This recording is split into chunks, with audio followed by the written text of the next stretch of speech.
Yes, a Batman fan is reviewing the Superman movies.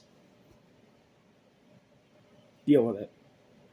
What's up? What's happening? What's going on? Welcome back to Anime Station, your Mr. for anything animation, including TV and movies as well. I'm your host, Jackson Small. Welcome to my review of Superman the movie from 1978.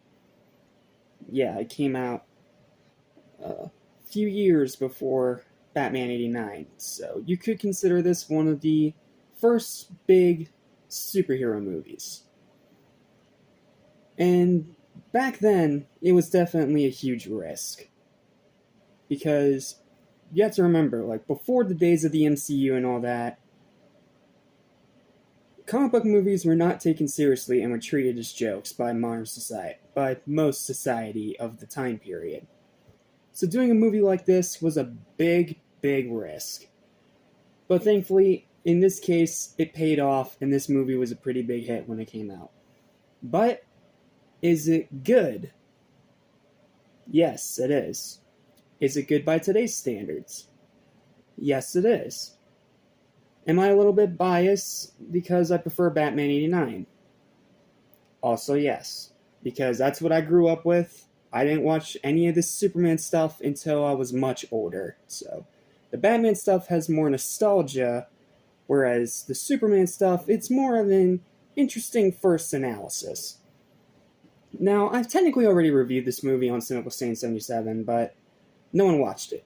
So, I'm going to give it the actual review it deserves here on this channel, and since I usually try to throw in at least one live-action DC series along with all the animated stuff, it's the best way to keep traditions. So, what we're going to do is that we're going to review the first 4 live-action Superman movies and Superman Returns.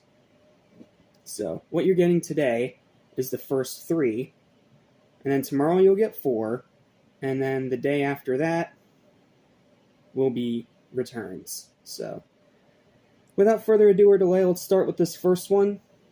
Here's my written review. I hope you guys enjoy. Please don't be mad at me, Superman fanatics. I do like this movie, so please don't attack me. Here's my review. I hope you guys enjoy. I know I technically reviewed these first 2 Superman movies way back in my DCEU marathon leading up to The Flash, but those reviews have not aged well quality-wise, and since I'm also reviewing the 2 infamously bad sequels this month anyway, it just made sense to just review them all in order. That being said though, my thoughts on this one haven't changed much since I first saw it. It's a fantastic origin story film, and despite being from the 70s, has mostly aged surprisingly well. Pros, Christopher Reeves is outstanding as Superman. There has been a decent bit of live-action Superman, but none of them have matched Chris. He was just perfect for the role. Perfect. May he rest in peace. The opening credits are incredible. I mean, the graphics, that iconic music, nothing more needs to be said there. The storytelling is adult, the characters are morally complex, Gene Hackman is amazing as Lex Luthor. I still think Clancy Brown is the overall best Lex Luthor, but live-action-wise, this is the best one. Suck it, Jesse Eisenberg. The directing from Richard Donner is very impressive, especially for the time period. The emotional moments are all surprisingly effective. The pacing is excellent and one of the best examples of how to do a slow burn correctly. The runtime, while pretty long, does fit the story really well. The opening on Krypton is one of the most spectacular scenes in any comic book movie, especially from an effects standpoint, as it's mostly all done practically, rather than digitally. Practical explosions, using miniatures for buildings exploding, stuff like that. And it's so cool to see a comic book movie put an emphasis on practical effects, rather than an over-reliance on digital effects. Maybe that's just my horror side talking because I love practical effects in horror movies, but practical effects are always going to be better than digital, just my personal opinion. And here, there are some great effects, especially for the time. Now, the flying scenes, yeah, you could take it or leave it, those haven't aged well, but they serve a purpose. They're fine. I can look past them because the rest of the effects are really good.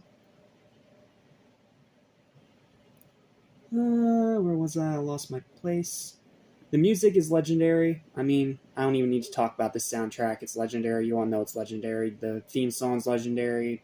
It's a legendary soundtrack. Enough said, moving on. The rewatchability is high, and it's painstakingly loyal to its source material. Something that for some reason a lot of movies nowadays continue to misstep on.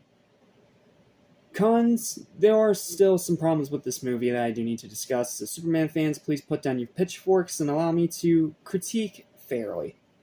The spin the world backwards thing is still a stupid nonsensical cop-out that ruins the ending. Like, that ending, up to that point, it was actually surprisingly dark, but then they just pulled this weird cop-out thing out of nowhere where Superman spins the world backwards, and it's still the dumbest moment in any Superman movie ever. Like, say what you want about the sequels, they don't pull that nonsense. That scene's nonsense. A few moments are very cheesy. This is the 70s in a superhero movie with with a man in bright blue spandex. So you're still gonna get some cheese. And it is a really long movie that you do feel every minute of the runtime. Even for the standards of back then, this was a very long movie. And I'm pretty sure the extended cut of this movie that probably exists somewhere out there is even longer. So, as much as I do really like this movie, that's one thing I can't look past. This movie is very, very long, and as great as everything is in it, you do feel the runtime passing by as you're watching. Specifically with the scenes in the Daily Planet. Overall, though, this has earned all of its praise and is a very important part of comic book movie history. Dark, adult, uplifting, complex, engaging, and iconic, Superman the movie flies high even to this day among the best comic book movies ever. I mean, it's not personally my thing because, again, I grew up with Batman 89. That's what I personally enjoy more. But this is still a dang good origin story film and a great movie, especially for the time period. Again, this was made in the freaking 70s. How has it aged this well? Well, because the people behind it treated the project with care and respect, and treated the character with dignity. So, when you get all that together, you get a great film. And because of that, my final verdict for Superman, take this in mind, from a Batman fanatic, my final verdict for Superman the movie is a 9 out of 10. Still a very high recommendation for me. Even if you're not a fan of Superman, I think you'll still really enjoy this movie because it's so adult, mature, and complex. And considering its time period, it's even more impressive. Yes, not everything has aged well, and the ending was completely ruined by the stupidest moment of probably any comic book movie ever. But if you can look past that, you are in for a fantastic movie. That's all I got. See you next time for Superman 2. Please don't call for my head on a spike with that one, because I may or may not have a very controversial hot take. I'll tell you all about it next time.